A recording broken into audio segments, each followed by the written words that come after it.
మే 13వ తారీఖున ఎన్నికల సమయంలో పాల్వాయి గేట్ అనే పోలింగ్ కేంద్రం దగ్గర తాను అక్కడికి వెళ్ళినప్పుడు జరిగిన ఘటన మీద అసలు ఎందుకు ఆ ఘటన జరిగింది? ఎవడన్నా కొద్దో గొప్ప కనీసం ఆలోచన చేసే వాళ్ళు ఎవరైనా ఆలోచన చేయాలి కదా.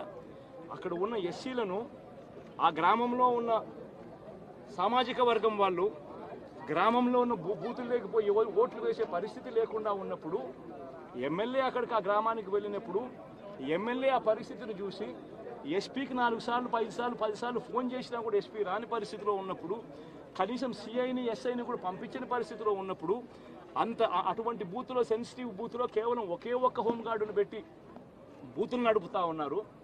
అటువంటి పరిస్థితిలో అన్యాయం జరుగుతూ ఉందని చెప్పడం కోసం, అన్యాయం జరుగుతూ ఉన్న వాళ్ళ పక్షాన్ని నిలబడడం కోసం ఎమ్మెల్యే లోపలికి పోయి ఈవీఎంను పగలగొట్టే కార్యక్రమం జరిగింది.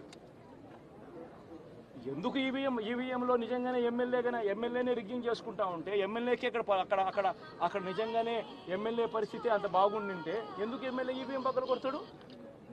అక్కడ పరిస్థితి బాగలేదనే కదా, అన్యాయం చేస్తూ ఉన్నారనే కదా. అక్కడికి పోయినప్పుడు అన్యాయం చూశాడు కాబట్టే కదా ఈవీఎం పగలగొట్టాడు. ఆ ఈవీఎం ఏదైతే పగలగొట్టిన కేసులు ఏదవుతుందో తనకు బెయిల్ వచ్చింది.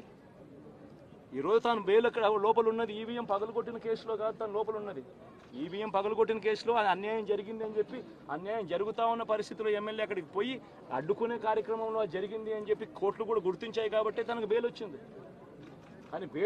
కానీ మళ్ళీ ఆ తర్వాత ఏం జరిగింది? ఆ ఇన్సిడెంట్ జరిగిన 10 రోజుల తర్వాత, ఆ ఇన్సిడెంట్ జరిగిన 10 రోజుల తర్వాత, అంటే మే 23వ తారీఖున ఎమ్మెల్యే అక్కడికి వెళ్ళి హత్యాయత్నం చేశాడట. అదే పోలింగ్ బూత్లో హత్యాయత్నం చేశాడంట. ఎవడన్నా బుద్ధునోడు ఎవడన్నా నమ్మదానికి ఉందయ్యా? ఎవడన్నా ఎమ్మెల్యే అనేవాడు అక్కడికి పోయినప్పుడు వాళ్ళు చేస్తూ ఉన్న రిగ్గింగు, ఎమ్మెల్యే దానికి అడ్డుకునే కార్యక్రమం చేస్తూ ఉంటే ఎమ్మెల్యే అక్కడికి పోయి ఎమ్మెల్యే హత్యాయత్నం చేస్తాడా?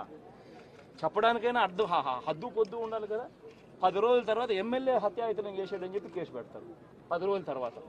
ఇప్పుడు నిజంగానే అటువంటి ఇన్సిడెంట్ జరిగిందంటే సిట్టు 17వ తారీఖు నుంచి, మే 17వ తారీఖు నుంచి 20వ తారీఖు లోపల మధ్యలో ఇచ్చిన రిపోర్ట్లో, ఆ సిట్లో అది చెప్పాలి కదా, ఇది జరిగింది, ఎమ్మెల్యే అనే వ్యక్తి హత్యాయత్నం చేసే కార్యక్రమం చేశాడు అని చెప్పి రావాలి కదా. మరి ఎందుకు సిట్ రిపోర్ట్లో రాలేదు? ఈ రకంగా ఒక మనిషిని కేవలం 4 సార్లు ఎమ్మెల్యే, తాను 2000 కన్సిస్టెంట్గా 4 సార్లు ఎమ్మెల్యే గెలిచాడు. 2009లో గెలిచాడు, 2011లో గెలిచాడు, 2014లో గెలిచాడు, 2019లో గెలిచాడు. ఒక మనిషి కన్సిస్టెంట్గా 4 సార్లు ఎమ్మెల్యేగా గెలుస్తూ వస్తున్నాడు అని అంటే ఆ మనిషి మంచోడు కాబట్టి గెలుస్తూ వచ్చాడు, ఆ మనిషి మంచోడు కాబట్టి ప్రజలు ఆశీర్వదిస్తూ వచ్చారు. అటువంటి వ్యక్తిని తీసుకొని వచ్చి తప్పుడు కేసులలో ఈ మాదిరిగా బిగించడం ఎంత మటుకు ధర్మం?